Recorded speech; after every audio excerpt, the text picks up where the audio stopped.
they say, well, but people do change, but they change, but not in the way you want them to. So we have cortical thinking, short-term learning, which is short-term, and it may or may not embed, but it doesn't necessarily change behavior. We have fear-based learning, which makes things very permanent and is very difficult to adapt. But then if you go forward, the type of learning that we're looking for in coaching is what's called insight-based learning. You want to go forward? There? No, you're backwards. You're going backwards now. You go back to the future. Next one. Okay, so here's what's happening in coaching. Our middle brain houses our ego, and our ego is our sense of self and the world around us. And ego, is not a bad thing. As we know, ego is required for survival. When I get up in the morning, I can't sit around thinking, well, who am I? What is this world around me? It has to be a natural process. But the problem is that I build the structures of how I see myself in the world, and the brain then protects them because I have to do that for survival. So if you hit the slide one more time, what we're looking for is this insight-based learning and the aha moments, or in coaching what we call new awareness. But the only way of doing that is to break through the protective barrier. And you're going to see in a moment why I call this the discomfort zone, is that there's certain reactions people will normally have when you break through these barriers that are good. And I will often say, that the best coaches make us feel unsure of ourselves. Because in the moment of uncertainty, when I'm not sure of who I am and how I see the world, that maybe that's not right and maybe there's another truth. In that moment, it's going to feel awkward and uncomfortable, but that's the opening. That's when the person is fully open to actually seeing themselves in the world around them differently. And in order for behavior to change, I have to see myself in the world differently. Otherwise, I may make incremental changes, but I won't have the breakthrough change. So this is what we're looking at trying to do. So if you go to the next slide, you'll see that in coaching, what we're trying to do is to break through into the middle brain. That's where we hold a sense of self and reality. And then you can do this in two ways.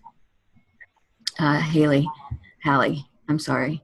That sometimes we can build on somebody's sense of self. So encouraging people and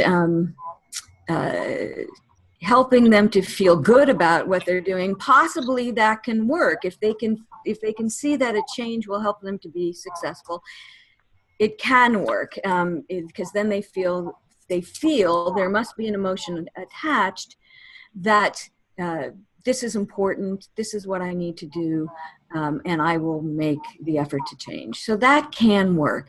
But if your client is really stuck or defensive, and this is when it's really critical, especially when the coach feels like, I don't even know what to say here, because the person just isn't willing to go deeper, then we need to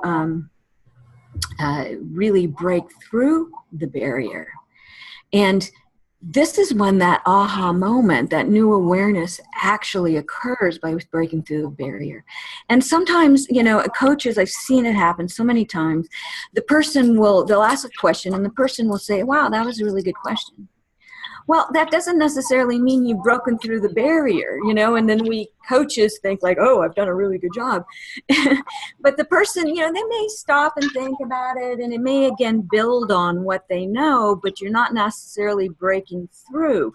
And so the real structures that created the beliefs in the first place, haven't been altered.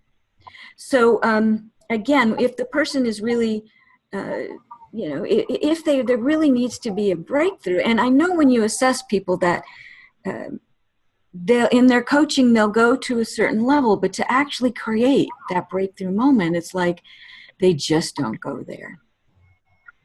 So what we're trying to do then in our coaching is that we want to use the next slide. Yeah, I'm trying. Sorry. Okay. If I could just interrupt. Anybody who's on the phone, if you could please mute yourself. The noise, the background noise is causing your video to come up rather than Marcia's. Please, everyone, mute. Thank you very much. Like right now. Marcia. If somebody's on the phone, they probably aren't hearing you. Is that good? That's the problem. Yeah. So, and we don't have a way of muting everyone ourselves, huh? I do, but I'd have to get out of my screen. Okay, then, all right. We will all be a little uncomfortable and work through it, and I'll talk loud. Okay, so the reason why the powerful question or reflection, and I am such a fan of direct communication and mirroring and reflection. I think that it's so misunderstood. I'm so glad in our pre-conference at ACTO that we're focusing on direct communication for a half a day, because that's such an important piece of breaking through that barrier to help a person to actually see that blind spot that they couldn't see before. And sometimes it's just the reflection that we hold up that will do that. So learning actually happens in this moment of uncertainty. It's when I stop and go, oh, wow. I mean, I'm sure you've all seen it with your clients that they'll get quiet for a moment. I call it the baby stare. They'll just like go, or the other day I was on the phone with a client and I asked her a question and she just went dead silent. And even though I know that's a good sign, I'm still going, oh no, I lost her. She hates me. The question was too much. But that silence is the indication that you've broken through the barrier. And what happens is the brain says, what I believe to be true is not true, and now I have to rewire to take in this new understanding, and it's going to take a moment. So they will be quiet. They'll have the baby stare, like babies when they see things for the very first time, and they stare, and then they either cry or they laugh. And it's the same thing with humans. But when we break through the barrier, they'll be quiet for a moment, and then they'll have an emotional reaction because we've broken through and the emotions are right there. So they might laugh at themselves. They may cry. We've all seen our clients, tears come to their eyes when they realize something for the first time, or they're faced with something that they've been avoiding. They could get angry. I've had clients hang up on me. I'm sure some of you've had that as well, or nearly. And it's all a part of the process. And that's why it's called the discomfort zone, because it will be uncomfortable in the process. And so we also have to teach our students how to stay really present. And I'll give you a couple of tips on that. So in that moment when people are actually prompted to stop and think about what is really true, that they'll actually need to step back for a moment. That's when they're most open to learning. That's when the ego structures will actually shift. What I love at the Cleveland conference, Richard Boyatzis said, we cannot see beyond the box until we actually see the box in the first place. And so what we want to help our coach students to do is, how do you help the person see the box that they're holding themselves in the world? What are the emotions that are holding the box in place? What are they protecting? What is what's their fear? What is their great desire? What's the disappointment that's holding them back? When they can see the box, then they can see beyond it. If they don't see the box, again, they may make some incremental changes, but they'll never have the breakthrough. So when we look at this moment, what we're trying to create is to have the person have a different view of themselves and the world around them. And so again, it's about, as we try to teach our students, it's about the person sitting in front of you. It's not about the people around them. It's not necessarily even about the problem. It's about the human being that's sitting in front of you and how they're holding the situation that we're trying to get to. So again, while I called this the discomfort zone, is because this is when the person feels that, you know, they realize that something else might be true. And in that moment, they're going to have a reaction that could be slight to, oh, now I get it, to absolutely profound. And I know I've been coached to where somebody asked me the question and I went, I have to go think about that. You know, and that's what it is we're trying to get to. And now in the book, what I'm trying to do is to help leaders understand this is really important that they do this, and that it's not about the, you know, politically correct, try to make everyone okay, let's do the sandwich technique.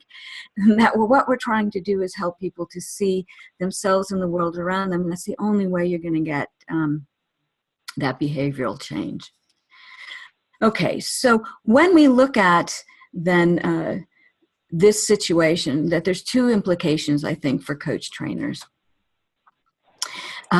So the thing is even in our training, we want to make sure that we create experiences that challenge our students enough to learn. So I think this is really important that, you know, we want them to learn coaching skills, but they have to feel a little uncomfortable and challenged in the moment. Otherwise, they won't go there. And so even having, you know, how we have demonstrations and they have to coach in front of their peers, that's important. That we take them to the next level, that they step back and they really look at who they are and how they see coaching. And so we can't be afraid to make our students uncomfortable, because this is an important piece of learning. And then the whole concept of how do you teach them to actually go into the space of discomfort with their clients and to handle that. And I know in the descriptions of the competencies, even the competency of establishing trust and intimacy, that it says that maybe you can establish trust. But to really assess if you've established intimacy, there has to be a risk. There has to be where the person feels that little bit of discomfort, but they stay with you and then they open up and share. Otherwise, we can't assess that to the PCC or MCC level, because that level of risk didn't occur. And so I think it's really critical that we go into teaching, if we want to really have our students be coaching at the advanced levels, that they understand how important it is to create this scenario. And yes, all the things that we teach up front, you know, how to get, you know, I know, Doug, you're here, that being fully present in the moment, setting the emotional tone of the conversation, grounding ourselves, you know, having the intention for the client, not your own goal. You know, all those things are really important in establishing trust. But to go to the next level in establishing intimacy, we have to help our students really understand what it is to share that thing that's most uncomfortable, to when they sense something that could make the person react, that's okay. And that they can even be wrong. You know, I always say be wrong, because when you're wrong with your assumption, what will the client say? The client will say, that's not right, this is right. And you've now taken the conversation to a deeper level. So I think it's really critical that we teach our students, you know, this whole how to deal with the uncomfortable moment and the power of the uncomfortable moment in our coaching. That's really, to me, what differentiates coaching from other modalities.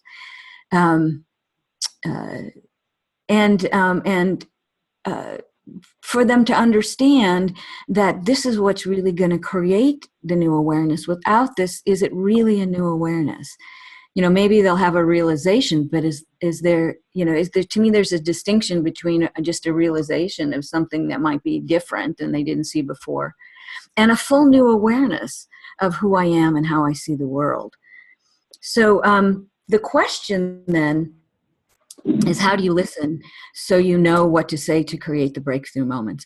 But before I get into the listening technique, I just want to ask, is there any questions on that whole process that I described? And if you're on mute, you might want to unmute yourself to ask a question. Marcia, I have a question. This is Doug. Mm-hmm. Can you hear me? Hi, Doug. Yeah. Mm-hmm. Yeah. So it seems to me when a client is in this discomfort zone, this disruptive learning, that there are three things going on. One, they're in that discomfort zone. Mm-hmm. Two, there's something that's going on neurologically. There's a different neurological state, physiological state that enables learning. There's an awareness that they are in the discomfort zone, sort of that stepping back and seeing, oh, this is a different state. This is interesting. I'm in a space for learning. So when you're clients, is it sufficient to simply be disruptive, or do you find it also important to give them a neuroscience narrative? Do you find it important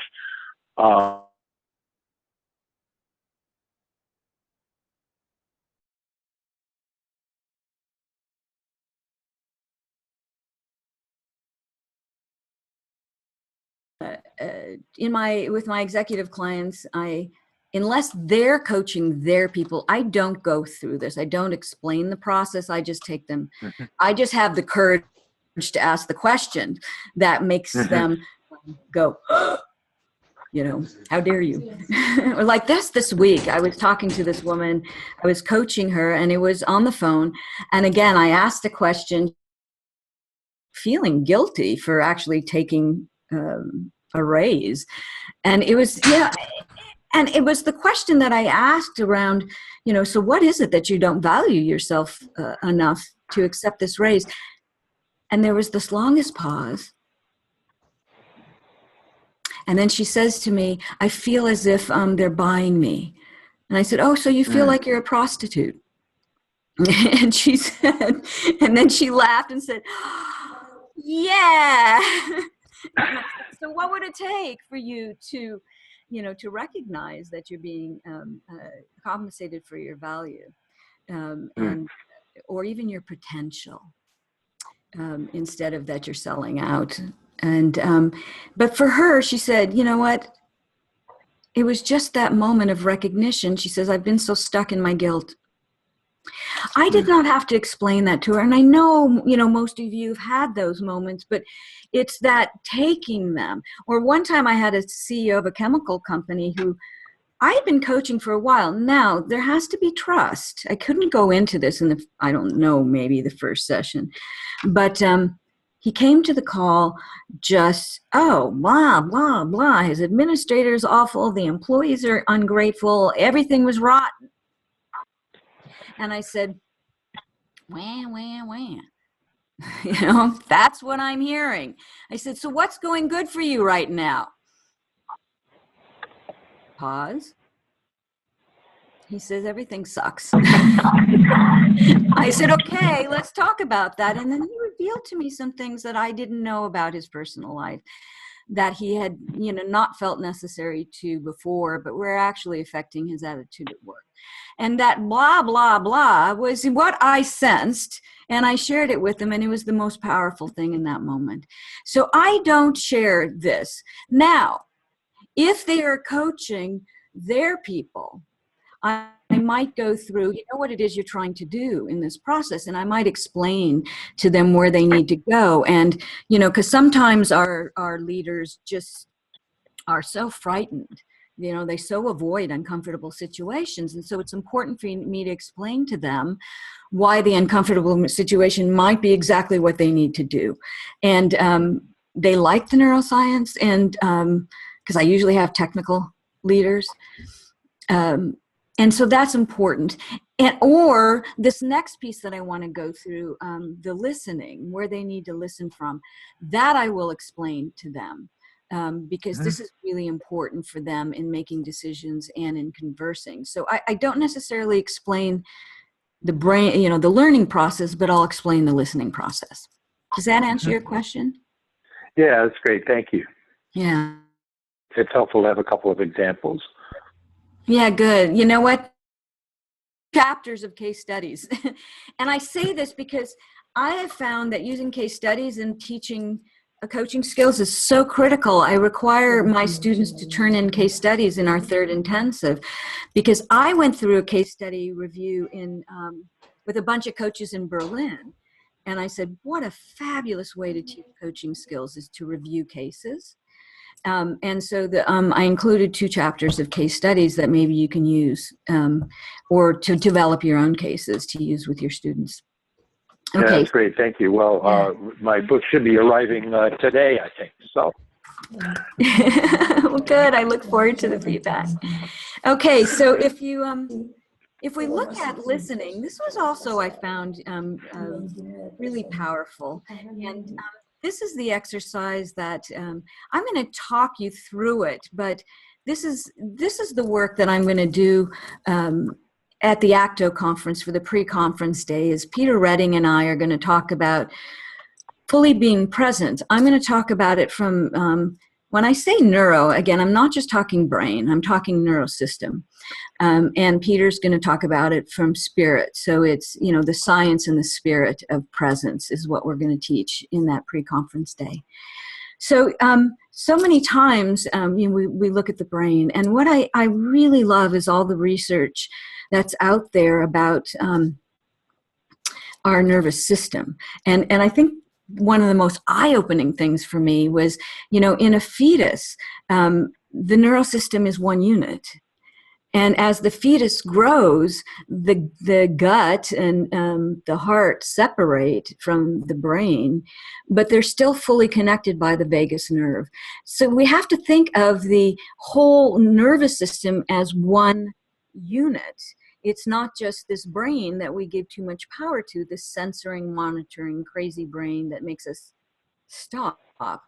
But when we listen, we are always using our nervous system, but we filter out often what our gut and our heart tells us, even though it's sending signals. So if you look at the 3 major processing centers, we have the heart, which, the Heart Math Institute has so much research developed on the heart brain and what happens there. And then also the gut, Gerson's work on the second brain, that, we've got 1 billion neurons here, but we have 100 million neurons in our gut, and every class of neurotransmitter that connects and creates reactions and thoughts. We have every type of neurotransmitter in our gut as we have in our brain. That's far more than we need to digest food. There's so much happening in our gut, and our heart, that, when I teach leaders, I first walk them through decision making. I have them look at a big decision they have to make, and I do a visualization. I say, okay, think about the decision through your brain, and they come up with the pros and cons, goods and bads. And then I do a visualization where I bring them down into their heart, where, have them think of somebody or something that they truly care about, that they're so grateful for that person or that thing. And I say thing because somebody told me it was a dog they visualized, and to feel that and to say that word, that love, compassion, gratitude, whatever, care, whatever word that is, and feel their heart open. And I say, now consider that decision from your heart, what comes forward. And it's always something different that comes up what they really want. There's desire. There's maybe some things in the past that have where they were disappointed, and that's stopping them from truly looking at the decision in a broader way. And then I do a visualization that brings them into their gut. And this is the point of strength, Doug and Aikido. Your gut is your core. It's your will. Sharma, Otto Sharma in Theory U says we have to have an open mind, an open heart, and an open will if we want to transform. So I have them go to their gut and really feel courage and have them anticipate this decision. And they discover what they're most afraid of. So we go there, and then we go into listening. So in our brain, we do hear beliefs, assumptions, and what is true.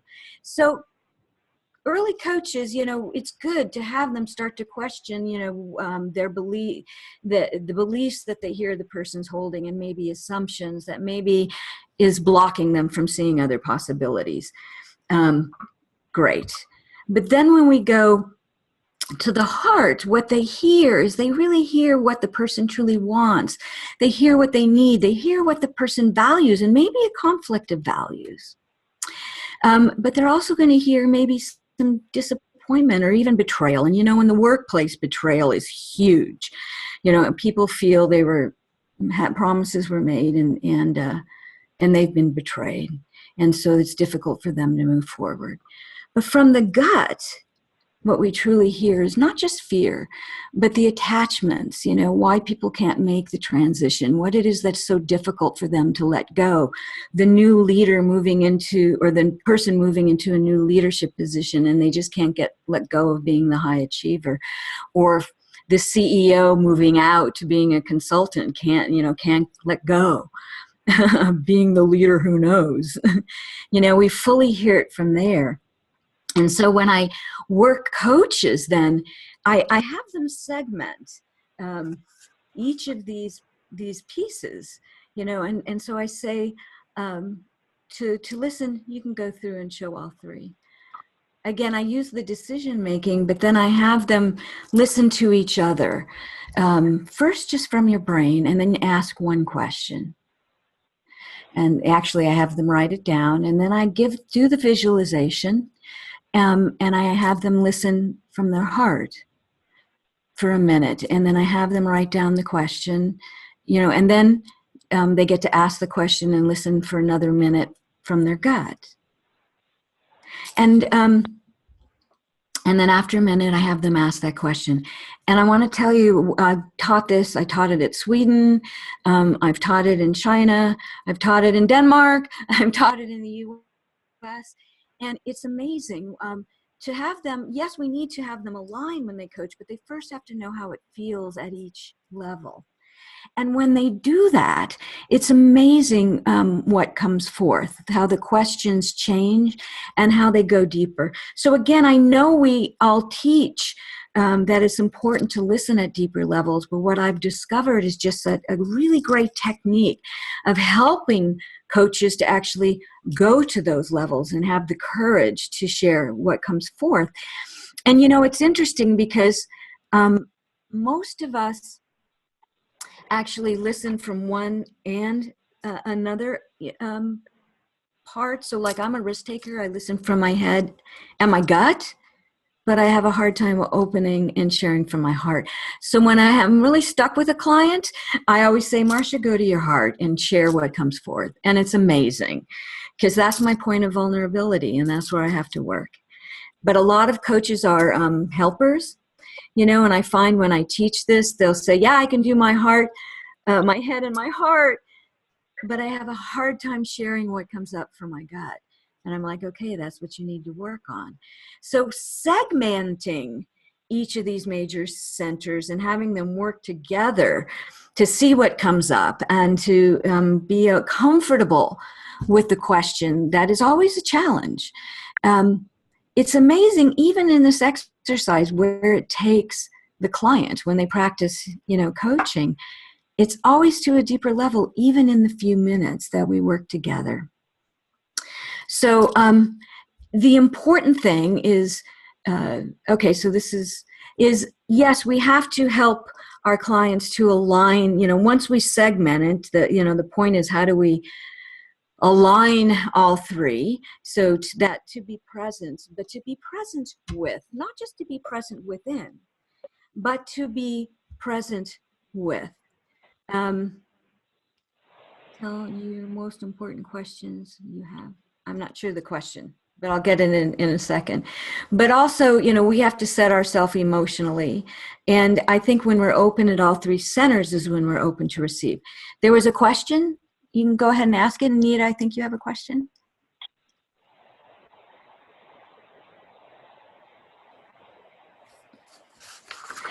I think Anita asked what would be the most important questions to ask at those. And here's the thing. I don't like teaching here's your list of questions, because I believe this is a spontaneous process. What we're going to hear from head is belief system. So do you believe this to be true? I hear you're saying this. And so you have an assumption about this situation. Is that absolutely true? I had some executives who were afraid about a new boss that they were going to have coming in. They were losing their managing director for 14 years. They loved him. I allowed them to tell the story, and I said, I hear you're afraid of what's going to happen. I know you're angry that you're not a part of the decision making of who's new, and that maybe you're disappointed and sad he's leaving. But what do you know to be true in this moment? And after a long pause, they said, well, the only thing is true is he's leaving. I'm like, okay, based on what you know to be true, what do you need to do? So from the head, we do find belief systems. So that's, truth is often the question. But from the heart, what is it honestly that you want, but you're not, moving forward to achieve. Oftentimes, again, this is where I find, well, I've been disappointed in the past, so I'm afraid to want. So we hear that. And so you've got to share what comes forward. And then in the gut, it's that fear. So what's keeping you from letting go? What are you afraid? Why can't you trust? What are you afraid you won't get if you move forward? So there are some questions, but, honestly, this is a process. I think, could you go to the next slide? I might have, no, I didn't put it here, but in the book I have a model, but I want to say that there's, I think I shared this last year, there's some really great research on the minds of rappers, and how they are able to shut off their cognitive censoring monitoring brain to be fully present in the moment. So whatever comes up, they just say. And honestly, I believe it's coaching, that we start with a desired outcome. So we're very conscious at the beginning that we want to really get to what is it the person wants to achieve. And then at the end, we wrap it up with, so what is next for you? But in that middle process, the whole, the active listening and the questions and the direct communications, it's organic. And it comes from within, that we share that going forward. I always say, intuition isn't from outer space. Intuition is from inner space. And if you're memorizing questions to ask, then you're in your cognitive brain and you're not in your heart and your gut. You're shutting them off. So you've got to trust that the right question will emerge. And even if it's, they don't want to hear it or it's wrong, you're still going to take them to a deeper level. So then the question is, what will get in the way of your presence? How do you manage your own emotions as a coach? And we need to help our students to be present, maybe a little emotional intelligence, to set emotional intentions of how they want to feel throughout this session, and be fully open to receive. So what we're trying to get to and to share in this is, that we really want our clients to stop and think about what they think and feel. to get them to like really stop and look. So, you know, Daniel Kahneman's book, Thinking Fast and Slow, amazing, because we don't think slow enough. And coaches, that's what we do for our clients. We make them stop and look and really break through those